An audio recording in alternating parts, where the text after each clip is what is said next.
the day Betsy's mum would pop out of the sea.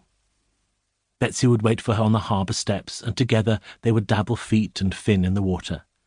That is, until Dad turned up to carry Mum back to his cafe. Here she would sit at one of the little tables under a shady umbrella with her tail in a bucket. Betsy wondered if Mum knew anything about Mr. Tiger and his circus.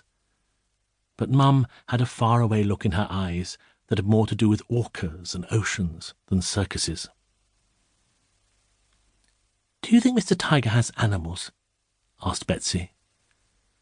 Before Mum could answer, Dad appeared with an ice cream he'd made especially for her.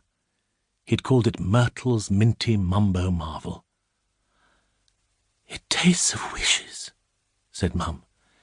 "Delicious, mouth-watering wishes." "What would you wish for, Mum?" asked Betsy, "if you had a wish?"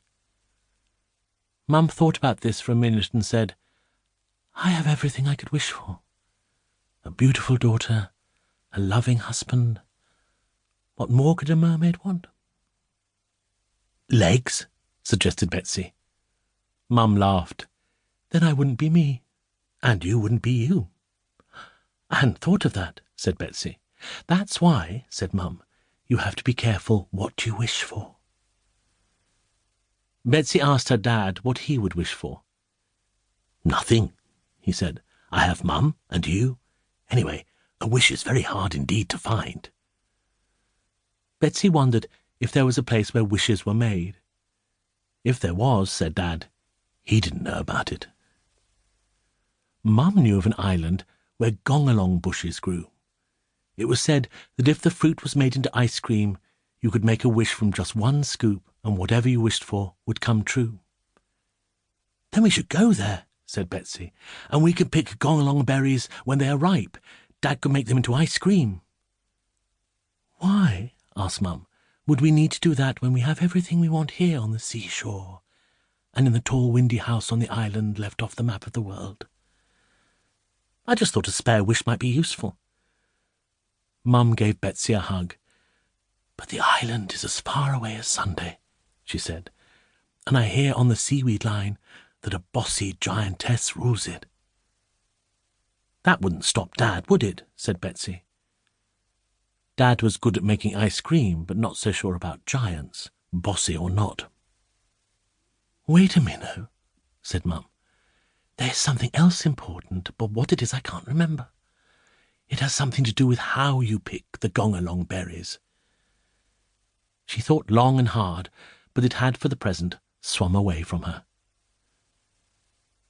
Later that day, as the sun was putting on its red pyjamas and settling down for the night, Dad carried Mum back to the sea. He and Betsy waved farewell and watched as she disappeared beneath the white-kissed waves. Betsy looked out of her window and up into a sweet shop of stars. There shone a white chocolate moon. She was about to climb back into bed when, to her delight, she saw a star whiz across the black treacle sky.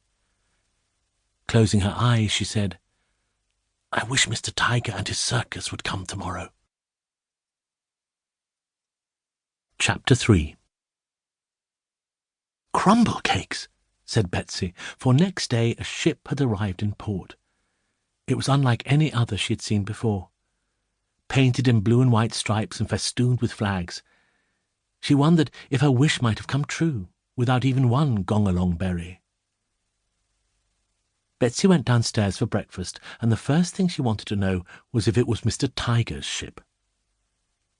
Dad was busy putting tubs of ice cream into the tricycle icebox. He was proud of his tricycle. It had been made especially so that he and Betsy could ride it together. On the side of the icebox, Mr. Glory had written the name of his latest creation, Myrtle's Minty Mumbo Marvel, and on the front was written, "Stop me if you want to buy one." It was this notice that made the going rather slow, because wherever they went they were always stopped, especially when news spread that there was a new flavour to be tried. The island, which had been left off the map of the world, wasn't very large. In fact, Dad and Betsy could cycle around it easily in a day. At lunchtime, they would stop halfway up the tallest hill. In a field overlooking the harbour, they would eat their